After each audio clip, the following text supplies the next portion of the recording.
You're listening to the 10-Minute Bible Hour podcast. It's fast, fun, free, daily deep dive Bible. And right now, we're talking about Galatians. We're looking at this pivotal moment in the middle of the book of Galatians where Paul, the author of the book of Galatians, is building out his argument, and he's trying to lay the groundwork for why the whole proposition of how the bad guys in the book of Galatians are coming at salvation and right standing for God, with God, that is. He's trying to build out the case for why their whole approach is just wrong-headed. Their whole approach demonstrates a misunderstanding of the good work of God and the character of God and the plan of God, and particularly it demonstrates a wrong-headed understanding of why God gave the law in the first place, way back in the Old Testament. And to the uncritical reader, or on your first pass, casually, on my first pass, casually, it could look like, oh, Paul's picking a fight here. He's saying there's a fight between the Old Testament God and what God did back there with the law, and the New Testament God and what God is doing now through the work of Christ and the cross and with the Holy Spirit. But a closer look reveals, no, he's not setting these two things against each other. What he's saying here is, and this is an analogy we haven't used yet in our conversation on Galatians, but it's one that I like to use a lot when we're talking about Jesus and the book of Matthew and the kingdom stuff. It's a question of currency. So one time a while back, I went on a trip to Europe and I had some huge euro note left over. I don't even remember why I had it. Usually I want to cash that stuff out because it's valuable. But let me tell you what, it's not valuable here where I live in South Dakota. Nobody cares about your stupid euros. So I had a big giant thing of euros. It had just been in my pocket from jeans. I probably sometimes wear jeans a few too many days in a row. And I still had my jeans from the trip a couple days earlier, and I still had these euros in my pocket. Somebody's credit card machine was down at a place where I had ordered some food, and it was like $10. But I had like $100 of euros or something crazy like that. I knew it was a long shot. I didn't have any USD. And so I asked these nice people, these local business owners who are wonderful, like, can I give you this? Do you ever travel, or would your bank swap it later? It's worth so much more than what the cost of this actual little quick lunch was.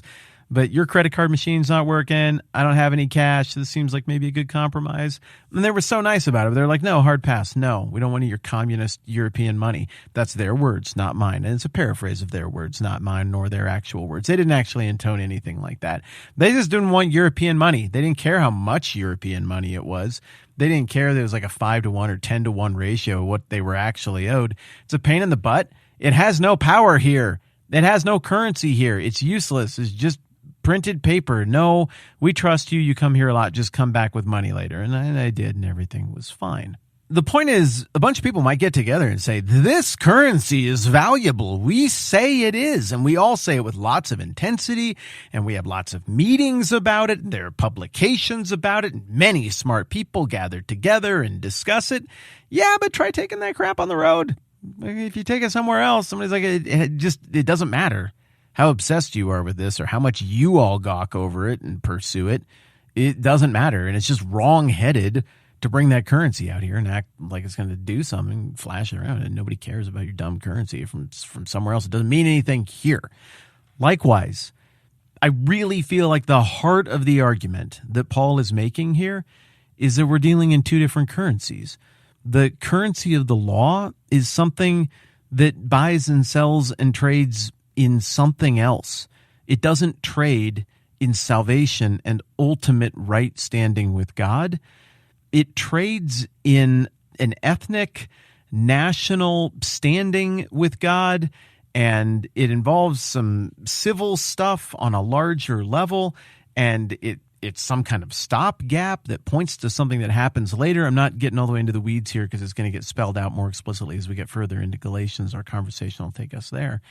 But it seems like Paul's argument is you're trying to buy something with a currency that doesn't work on this.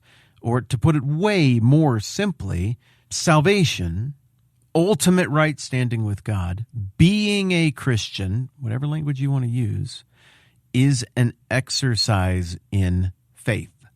That is the only currency that buys it, And the only source of all of that, of everything in this economy, is God himself.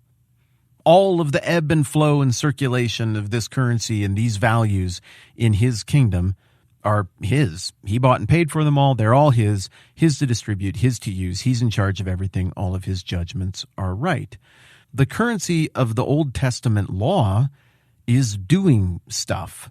Now, there's a faith element involved, and it would be nonsensical to say that there is not. And if we read a lot more of Paul throughout the New Testament, we see that he's not suggesting that faith didn't exist in the Old Testament. Well, of course it did.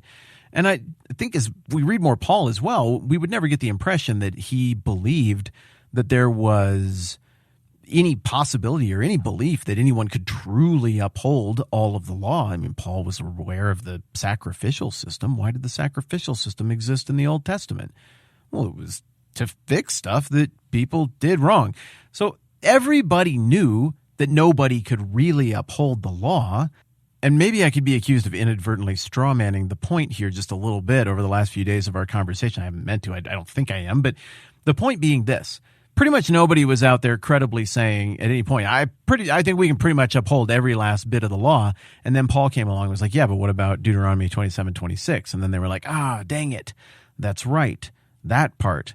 Rather, what Paul is doing is, I think he's trying to push back, and with their own assumptions, that is the agitators who were messing with the Galatians and opposed to the actual gospel. I think he's trying to say, like, with your own assumptions and your own behavior and with the very law you are advocating for, all of your actions and all of your words indicate that you know it's the wrong currency for ultimately having right standing with God. It isn't the ultimate and complete solution to the problem of sin and depravity and the failure of humankind and the human problem in general.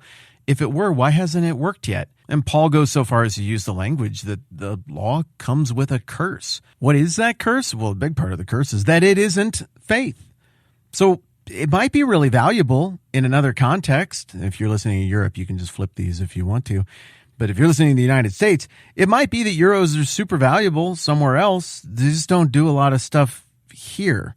And obviously that metaphor breaks down because there's such a thing as currency exchanges and everything. But I think you understand what I'm driving at.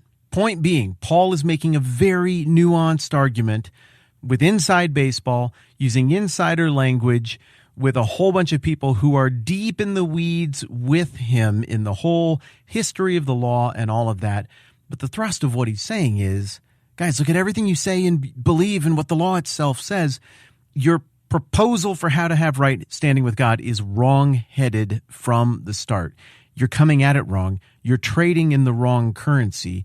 This thing here is entirely a faith currency. You must trade in that currency. It's the only thing that buys anything in this kingdom, in this realm, and it's all owned by God.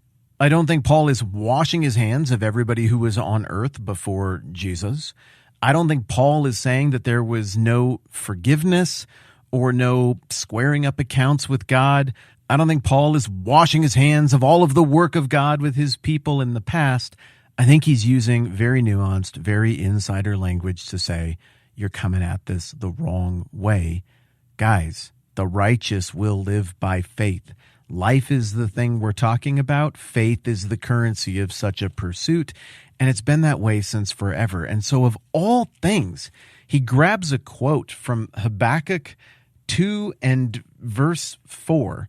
We're talking about the Chaldeans, it's the Chaldeans just means the Babylonians, the people who were going to come a few years after Habakkuk was written and conquer the Jewish people, destroy the temple under Nebuchadnezzar. And there's a dialogue, as we talked about yesterday, going on between Habakkuk, who's kind of indignant about how God's coming at this, and God, who is pretty comfortable in his own skin and more than content to answer Habakkuk's questions. And Habakkuk's second question to God is, why are you using people who are even worse than the people of Judah to punish the people of Judah? They're awful. And God's answer is more or less, yeah, they're bad. They'll get theirs. And I'm going to do what I'm going to do to make the point that I'm going to make. Give it time. What a massive paraphrase of something much more beautiful and complex than what I just said. Go read Habakkuk. It's only 3 chapters. You'll understand it better if you just see what's in there in the first place. But in the midst of this, we're talking about the Chaldeans. And it says, see, he is puffed up. His desires are not upright, but the righteous will live by faith. And it goes on. Indeed, wine betrays him. He's arrogant and never at rest, because he's as greedy as the grave, and like death is never satisfied. He gathers to himself all the nations and takes captive all the people. There's an interesting side note. A lot of this language right here is very similar to some of the language that later Herodotus, the Greek historian, would latch onto and put in the mouths of some of the enemies who stood up to Persia and defied them a little bit later on. I think that's one of the reasons I think maybe Herodotus had a little bit of awareness of Hebrew scripture, because I see hints of this language in him. The point is this. God is saying to Habakkuk, the Chaldeans are a mess, but, pat on the head. Hey, the righteous will live by faith. My guess would be that was a phrase that was of great consolation to the people while they were in exile. I bet that phrase got repeated a whole lot. I bet it's one of the 5 or 10 things from the pre-exile part of the Old Testament that the exiles in captivity in Babylon and Persia would tell themselves, be like, hey, we might not have the most stuff right now. We might not be in the best moment, and it might seem like our captors are just living it up and drunk and having fun and all the possessions and all the power, but the righteous will live by faith. It's a beautiful little aside of consolation right there. And I wonder if Paul is hearkening back to something that carried even extra meaning here for the people he was interacting with, and maybe some of that significance of that phrase, or just the commonality of the use of that phrase as a reassurance, is maybe passed into history for you and me, whether that's how it was employed or not. He picked that phrase from the Old Testament. The Old Testament is Bible.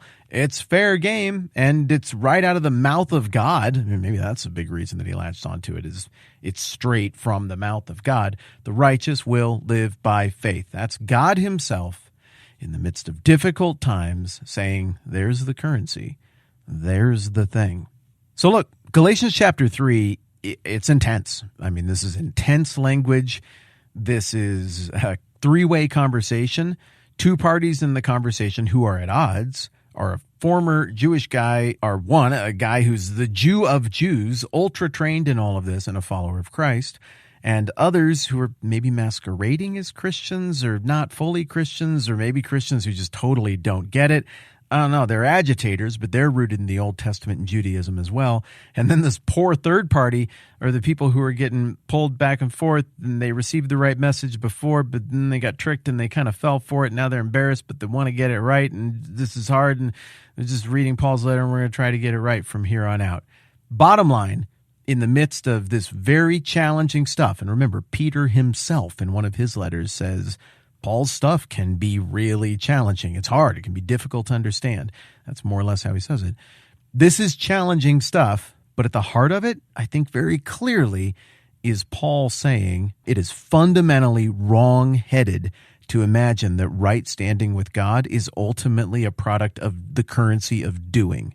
Right standing with God is ultimately rather a product of the currency of faith. The righteous will live by faith. Guys, God said so himself. The righteous will live by faith. Now, this next chunk, we're going to have to take a handful of verses at once, because we just can't break it down verse by verse, or it'll become too confusing, and that's what we'll do next time around.